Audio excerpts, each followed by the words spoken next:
OK，现在我们来找一下鱼际蟹。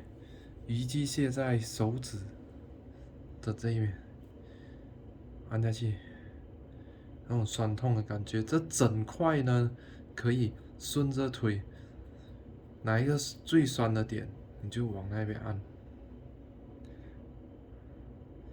这穴位呢，对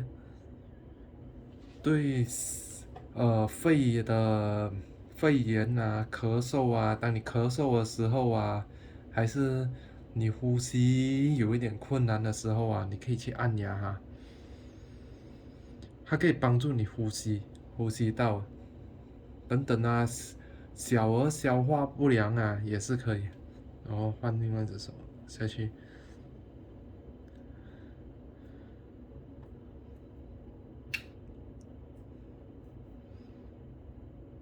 好的。